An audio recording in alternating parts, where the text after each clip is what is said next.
الحمد لله رب العالمين الرحمن الرحيم مالك يوم الدين والصلاة والسلام على سيد المرسلين وعلى آله وصحبه أجمعين أما بعد. محترم سامعین و ناظرین، آج کی اس مجلس میں میں طہارت اور پاکی کی اہمیت کے سلسلے میں چند باتیں رکھوں گا.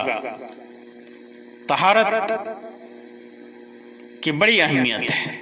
اسلام نے ہر موقع سے طہارت، نظافت، پاکی اور صفائی کا اہتمام کیا ہے.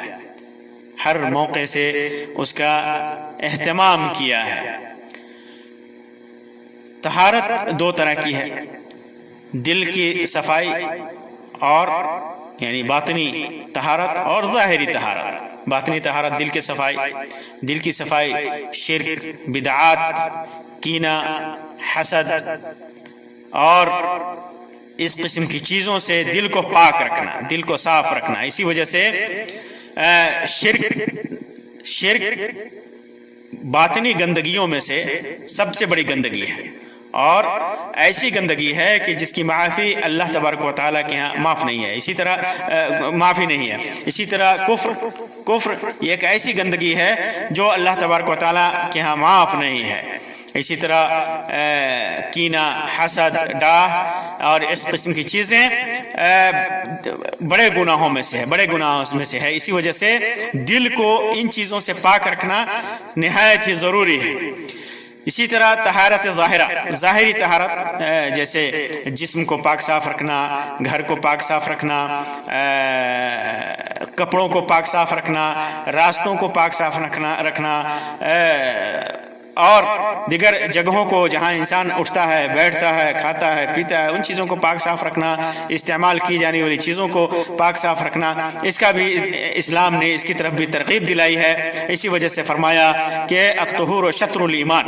اللہ کے رسول صلی اللہ علیہ وسلم نے صحیح مسلم کی روایت ہے، فرمایا کہ الطہور شطر الایمان، طہارت آدھا ایمان ہے. یعنی انسان اگر طہارت حاصل کر لے تو گویا اس نے آدھا ایمان مکمل کر لیا، آدھا ایمان وہ پا لیا. تو طہارت جو ہے عقیدے کے ساتھ ساتھ جسم کی طہارت بھی، نظافت بھی ضروری ہے. اور طہارت کے سلسلے میں اللہ تبارک و تعالیٰ طاہر اور پاک رہنے والوں کو کتنا پسند فرماتا ہے. وہ خود فرماتا ہے ان اللہ یحب التوابین ویحب المتطہرین. اللہ تبارک و تعالیٰ توبہ کرنے والوں سے محبت کرتا ہے اور پاک صاف رہنے والوں سے محبت کرتا ہے. اور اسی طرح اللہ تعالیٰ نے فرمایا یرید لیطہرکم، اللہ تعالیٰ چاہتا ہے کہ تجھے پاک رکھے. اسی طرح فرمایا والذی ارسل الرياح بشرا بین یدی رحمتہ وانزلنا من السماء ماء طہورا.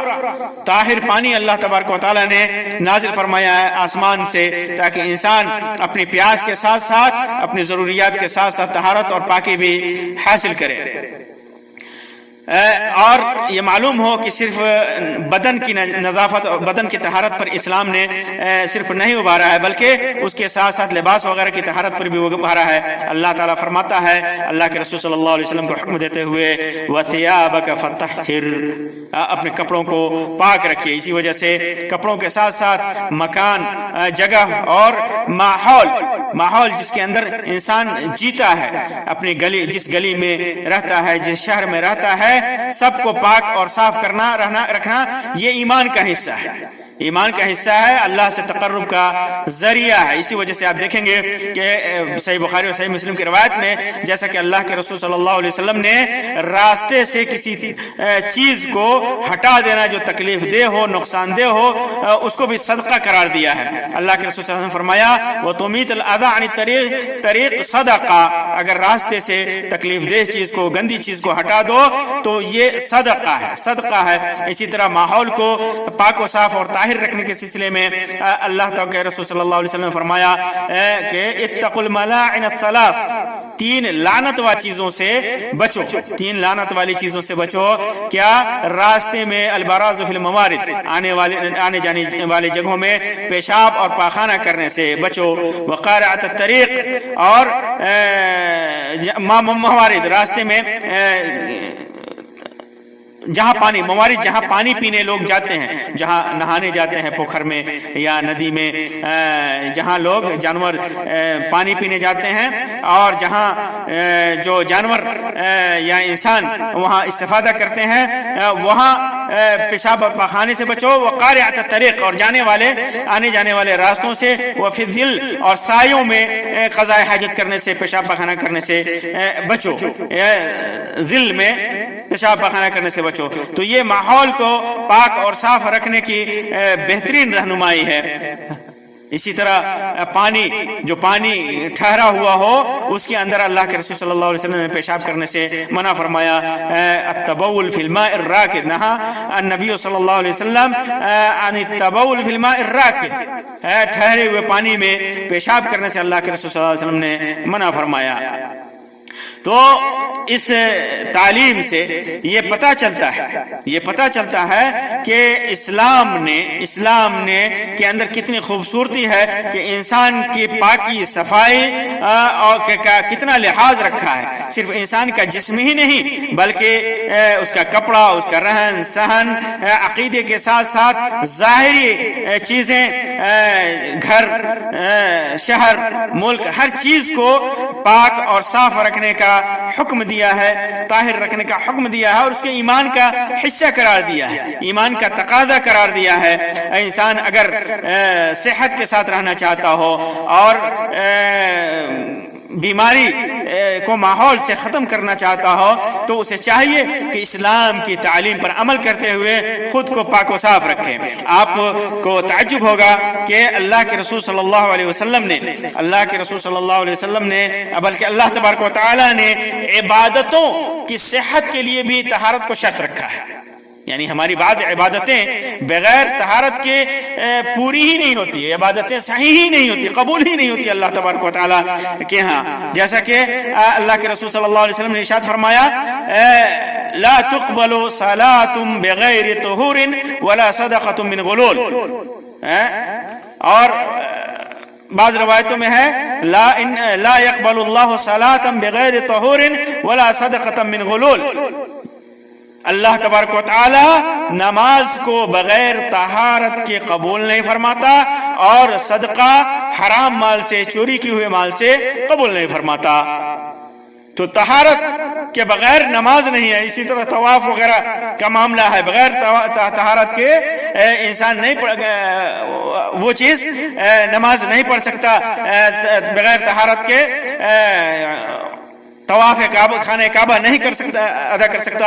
اسی طرح انسان کے جسم میں اگر گندگی نجاست لگی ہوئی ہے تو اسے قرآن مجید چھونے کی ممانعت ہے۔ بعض روایتوں میں